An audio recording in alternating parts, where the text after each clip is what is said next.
Let's get excited for another episode. This time, we're bringing you one of our favorite players to target for a contending Dynasty Superflex roster. It's going to be very exciting. We're going to talk about Dak Prescott.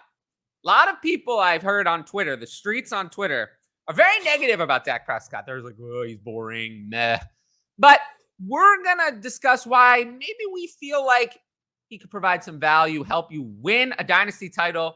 That's what we want to do. So, Conan, you have some things about Dak Prescott that you want to share with people.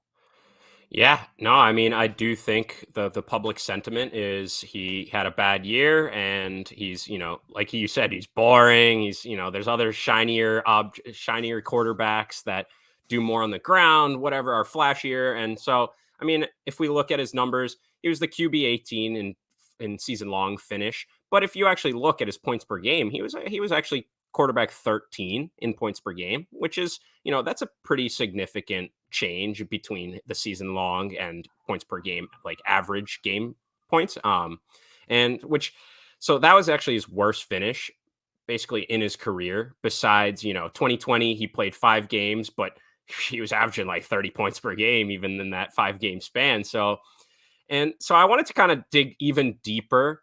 Like, as we know, he got injured for a few games and, he played week 18 when, some of these games mostly don't even matter. So you take away, week 18, he didn't have a great week, whatever, right?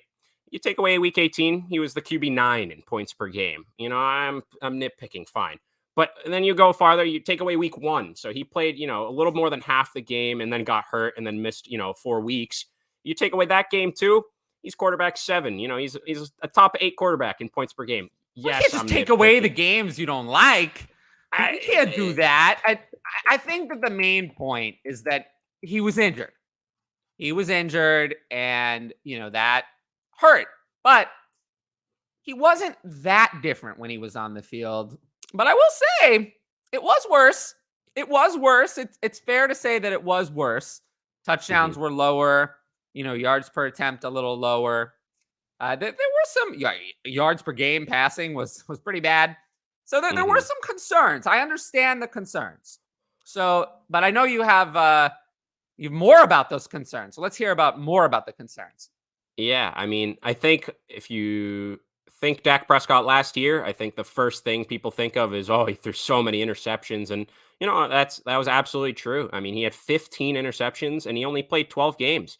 And so that was a 3.8% interception rate, which is by far the highest of his career, by far, even, much higher than even his rookie and sophomore years when they weren't or actually his rookie year, he had a great interception rate, very low, but his second year was a little bit higher. He was, I think, almost 3%. So, but this blew it out of the water and he only played 12 games. And if we looked at the interceptable passes, a metric that Player Profiler has, he had 28 interceptable passes, despite, again, playing in only 12 games. And so that was more than he's had in any season before that. And so, there are some things where you look at it and you say, ooh, okay. But again, like with all these other players, is this what we expect now going forward? Do we expect almost a 4% interception rate going forward now when he's historically been under 2%? Like 3 years prior, he's been at 1.7, 1.8, 1 point, and those are very respectable. And then all of a sudden he jumps up here, and now we think, that's him now. He's going to throw 20 interceptions a season now. I'm not that worried about it. I will say it is a little bit concerning that he wasn't as good last year, but that week 7 or week 18 game is really, really kind of against him. It was so bad that it kind of knocks all of his stats down a little bit. You look at the first week of the playoffs where he played against Tampa, he had completed over 75% of his passes, 305 yards, 4 touchdowns that game. That's obviously not counted for fantasy stats, but he was very good in that week, and that was in the playoffs. I'm not that worried about him being washed. I mean, he still completed 66% of his passes. I will say one of my main issues is that everything just kind of went wrong on the Dallas offense, yet they won last year. But things might change this year. They have some changes. So let's talk a little bit about those changes. Yeah, I mean, I do think last year we obviously know Ezekiel Elliott ripped off like a billion games in a row with a touchdown. Like I don't, and Tony Pollard was just crazy, crazy efficient in his touches, despite not even getting a full workload really ever. And so I do think like even changes like that. Like I don't expect Zeke to score 12 straight weeks. Like I think one of those has to go toward Dak Prescott at some point in terms of him throwing him more, or even rushing him in, or sneaking him in, whatever. But so there are definitely some changes coming. Obviously, the team added Brandon Cooks, who is getting older, but he goes to any team. He's 1,000 yards, and he's a great receiver. I don't think anyone's gonna argue against that. Sure, he's getting a little old, but I mean, he goes wherever he goes. He's a great addition, and goes for over 1,000 yards. We'll see if he can do that here. And then, I mean, they added Luke Schoonmaker in the draft. Obviously, the team lost Dalton Schultz, who was kind of like his security blanket for the last 2 seasons when healthy.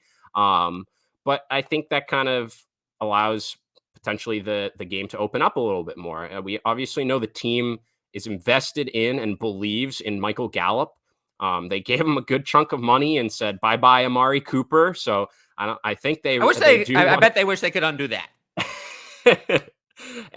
I mean, you're not wrong, but they certainly believe in him, and he's going to be out there. And so I just think some of these changes, and then another big one is Kellen Moore. He's now gone, and obviously he is known as a creative offensive guru, explosive offenses, whatever. But I don't think he wasn't all that bad before either. I don't know if you knew this, but Kellen Moore, he joined the team in 2018 as a quarterbacks coach, which coincidentally was Dak's worst year, which is, just a coincidence. Okay. And then he was their offensive coordinator for 4 seasons after that.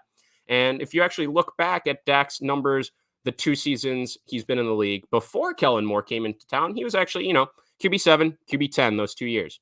He was great before with or without Kellen Moore. I knew that, but I don't know Yeah. if the average person would know that. Exactly. This reputation of Kellen Moore is, he came in and he made the Dallas offense work and be explosive and made Dak great. Like that's what I feel like I've been fed. But I looked into it and it's like, wait, It's no, not really true. No, Dak was awesome before he came into town. It didn't matter.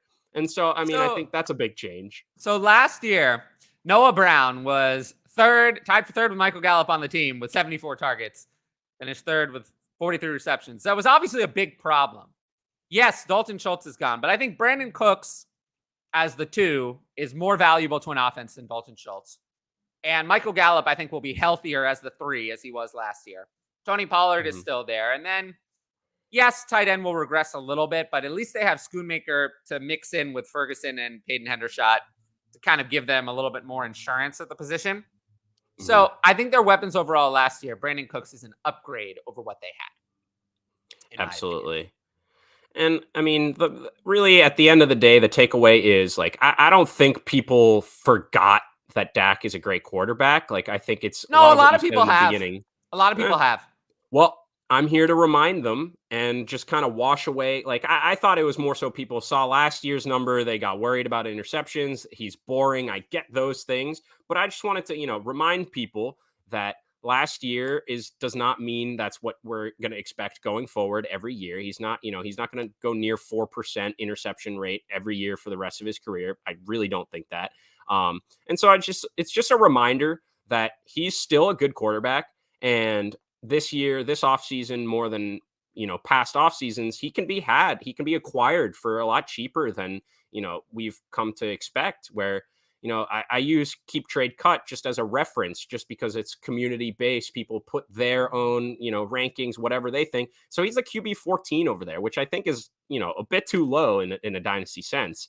And I know over at DLF, he's QB 9. That seems a lot closer to where I view him. But so there is that disconnect where, some sites don't have him in that top 12 quarterbacks. And so I think, especially this is a player to target as a contender. I think as a contender specifically, I mean, he's still not even in his 30s.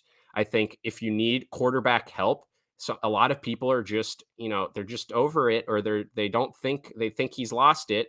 And so that's when you got to try to swoop in and get yourself a quarterback that's going to be, he doesn't need to be your number one. Like, he can be a number one on a bunch of teams, but he can be a rock solid QB2 for you. And I just think that's just a play that I'm looking to do if you're a contender and you feel like you're, a quarterback away from really competing, really vying for that title. That this is the type of move that I'm trying to make. So it's interesting. At DLF, he's 12th overall. So first round startup pick, which he doesn't carry that in trade value. I haven't seen him go for anywhere near that. I have him quarterback 13. It's actually closer to KTC than DLF. I like him if you can get him at the discount cost. Here's one recent trade. The most recent trade, Dak Prescott for Baker Mayfield and Marcus Mariota. If you can get him for that, then I would do it. I mean, that is a little bit insane. If you can get him for that, I would do it. But most of the trades are not like smash accepts. And here's one, Dak Prescott for Chris Olave and Jimmy Garoppolo. That's like fine. Dak Prescott for the 105, I would do that in a Superflex. But for the 112 and a 24 first, that's not bad. So there are some good trades, but there's also a lot of trades I wouldn't do. For Dak Prescott on a second, for Daniel Jones and Amari Cooper, I'd do that to take Dak Prescott. So there are some good trades, but also looking through DLF Trade Finder, there's some bad ones. There's, Kyler Murray and a first, and then there's other pieces on both sides that they're mostly even out, but the main pieces are Kyler Murray and a first for Dak Prescott. That one is a terrible trade. I'd easily take that. I would rather have Kyler Murray straight up because I'll take the years in Dynasty. So it's not all roses, It's not all roses. But he's a player. If you're a contender and you need a quarterback, either a quarterback one on a non-quarterback heavy team or quarterback two if you have a stud, I'm fine targeting him as a target if you can pay the discount cost. Very league dependent. But if you can pay the discount cost, I have no problem with it. I am not drafting him at his current ADP, though. Way overpriced. No interest. I mean, he goes right next to Bijan Robinson and CeeDee Lamb in Superflex startup. And I'm sorry, I know it's Superflex, but I'd rather have those two players over him without any doubt in my mind. Zero doubt I want those players over him. So draft price I'm not in on. Trade price could be. But I appreciate everyone for watching this video. And I hope, if you make some Dak Prescott trades, put them in the comments of the video. We'll address it. I'll respond on here. Put them in the comments. Make sure to leave a like and subscribe. Hit the notifications bell as well. And I will see you all next time.